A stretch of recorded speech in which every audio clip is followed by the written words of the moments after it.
This is VFL Weekly Wrap for round 19. Another interesting round of football. Only went to one game. I'll go through the results first. Now, there were two games on Friday. Now, the game at Cardinia Park saw Collingwood upset Geelong by 28 points. 17-10, 112 to 12-12, 84. Collingwood won the game in the third quarter where they kicked 8 goals to nothing. For Geelong, Jack Bowes, 41 possessions and a goal. George Stevens, 32 possessions, 11 tackles, 11 clearances and a goal. For Collingwood, Sam Swadling, 39 possessions, 8 clearances.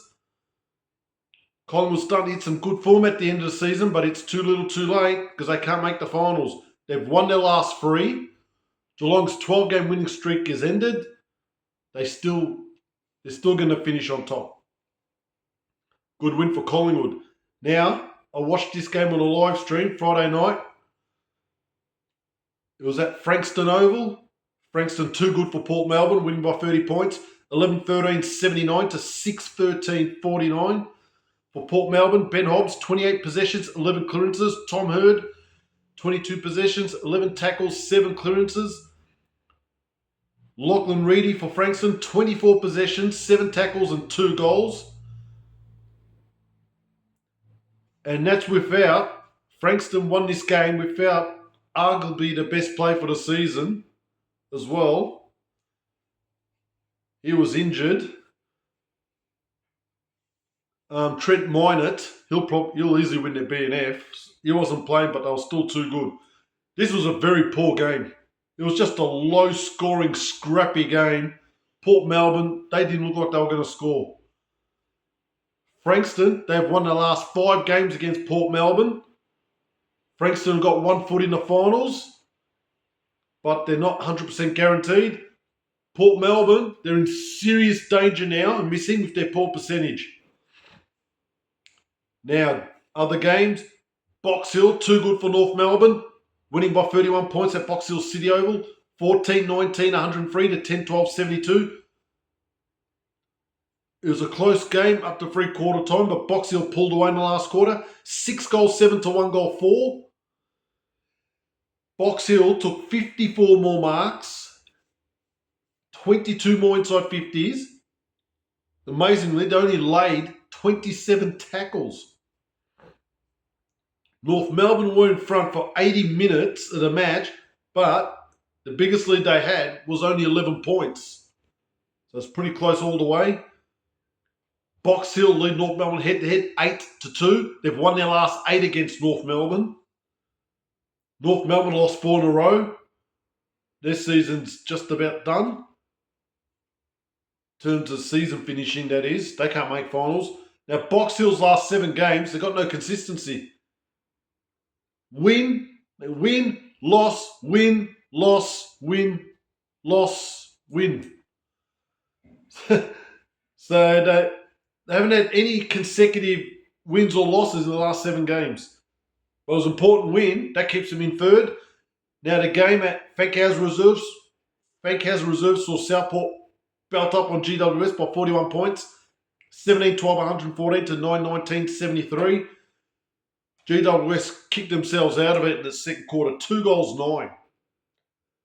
Remarkably, in the third quarter, Southport kicked 11 goals to 1. It only kicked 6 goals in the other 3 quarters. The Sharks, they smashed GWS in possessions, free kicks, hit-outs, clearances and marks. For the Sharks, Max Spencer, 33 possessions, 31 of them were kicks, 17 marks. Jacob Dawson again, 48 possessions if you don't mind. 14 clearances. Unbelievable. Now, GWS, they've lost their last 3 games. They've been belted in their last 3 games, so they are in danger now. They're in trouble. The Sharks, they're starting to hit their form, but is it too late? In their last 5 games, 3 wins, a draw and a loss. Now at Princes Park, Carlton belted up on Brisbane by 60 points. 19-6, 120 to 9-6, 60. Carlton amassed 149 more possessions, took 50 more marks.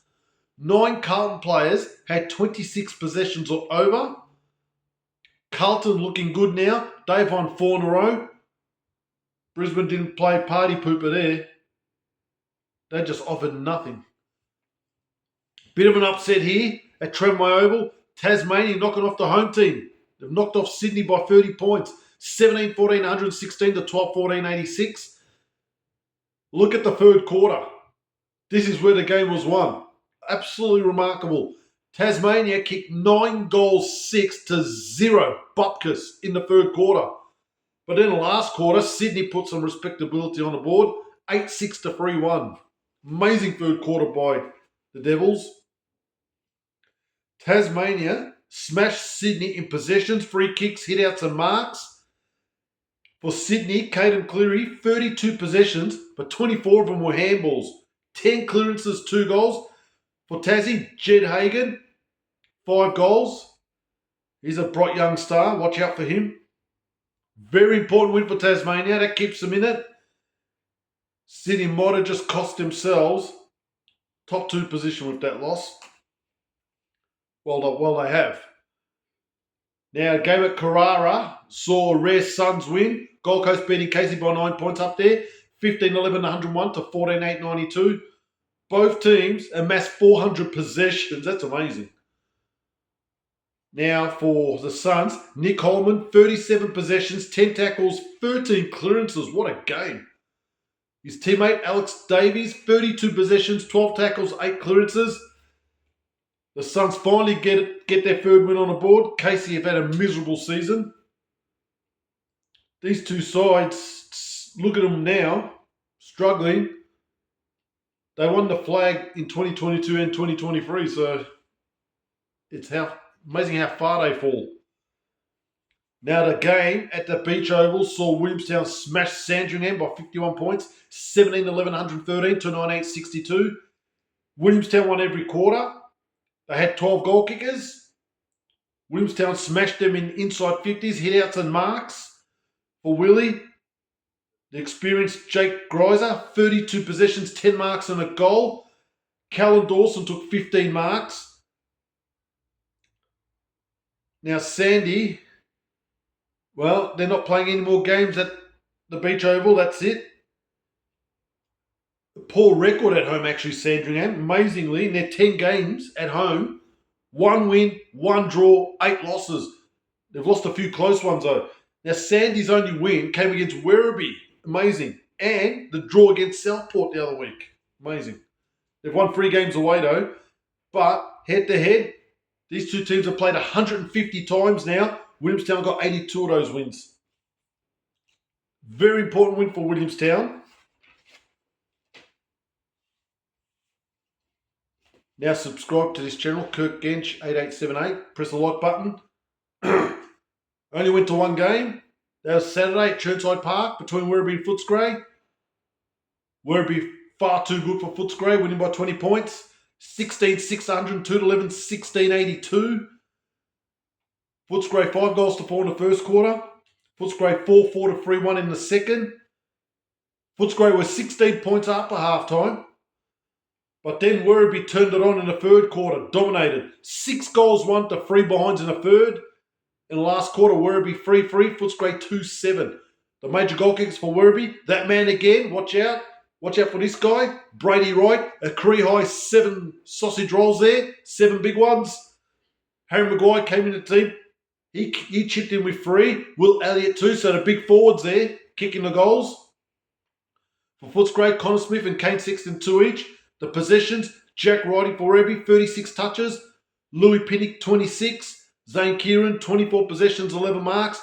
In the ruck, Adrian Kormun, 31 hit-outs, 10 clearances. For the Dogs, Cooper Craig Peters played a lone hand, 28 possessions, a goal, 9 tackles, 8 clearances. Luke Kennedy, 23 possessions, 11 tackles. Harvey Gallagher, 26 possessions, a goal and 8 marks. All the stats were pretty much even, so nothing to talk about there. Now, it was an entertaining first quarter. Footscray dominated the second quarter. They got a lot of entries. Werribee struggled, but somehow Werribee kicked 3 goals in the second quarter from limited opportunities. Footscray probably missed 3 sodas in that quarter. Even though they kicked 4-4, they just dominated the territory and possession. They were 16 points up at halftime. I reckon Footscray should have at least been 30 points up. They could have put this game away. They needed to win this. And I said to myself, this is going to cost them dearly, and it did. I just couldn't put my finger on it. Werribee just came out. It just looked like a completely different team. They just got their hands on the ball non-stop. They absolutely belted up on Footscray. Footscray couldn't even get anything going. Werribee dominated everything that quarter, 6-0. Well, that's what happens. You give a sucker an even break, and they get you. Footscray should have been way up at halftime, but Werribee in the second half were absolutely tremendous. Even in the last quarter, they missed a couple of shots they could have kicked. Bulldogs did kick 2-7 in the last quarter, but all those points were under pressure when the game was gone. I just knew at 3/4 time the game was gone for Footscray and their season. Tremendous second half by Werribee. And don't forget, Werribee kicked 9 goals in a row from the start of the third quarter, but don't forget, Footscray kicked the last 2 goals of the game in junk time. It was out 34 points. They kicked 14-0 after that, so it was a deserved win by Werribee in good conditions. Ground in great nick. Very good crowd. Hardly wind. Footscray kicked 10 behinds in a row. They were 9-5 at the end of the second quarter and got to 9-15. They just couldn't kick a goal. And then Werribee just forced them wide. They absolutely dominated that second half, Werribee. Now, 2 players for Werribee played their 50th game. Cooper White and Jalen Pavlidis, 2 premiership players 2 years ago.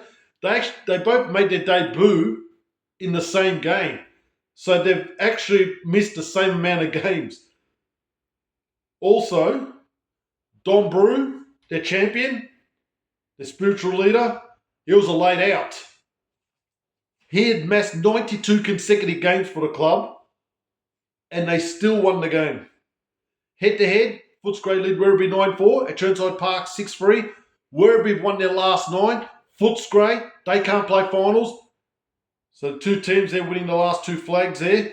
Werribee have secured second spot on the ladder. That's locked in. 2 home finals at Chirnside Park. Disappointment for Footscray. Joy for Werribee. All right. The goal kickers, Corey Ellison, 49 goals. He's got a game left. Brad McLaughlin, 45 goals, 1 game left. Mitch Pajaski, 45 goals, 2 games left. Brady Wright shot up to 42 now. He's got 2 games left, so still up for grabs. Now the ladder, the top 2 are guaranteed. Geelong will finish top. Werribee will finish second. Be pretty hard pressed to see who's going to beat these 2 teams, to be honest. They're clearly the 2 best teams. Now Box Hill hanging on to 3rd spot on 11 wins. They win their last game, they'll finish 3rd. Sydney 10.5 wins. Frankston 10. Tasmania 9.5. Williamstown 9.5. Carlton, Coburg, GWS, Essendon, Port Melbourne, all on 9 wins. They've all got 2 games left. Sharks 8.5 wins with 2 games left. Don't worry about the rest. Who cares? Stuff them. Down to 13 teams. Now, from 5th spot to 13th spot, separated by 1 game. Teams can fall in, teams can drop out. That double chance is still up for grabs, but Geelong Werribee guaranteed top 2.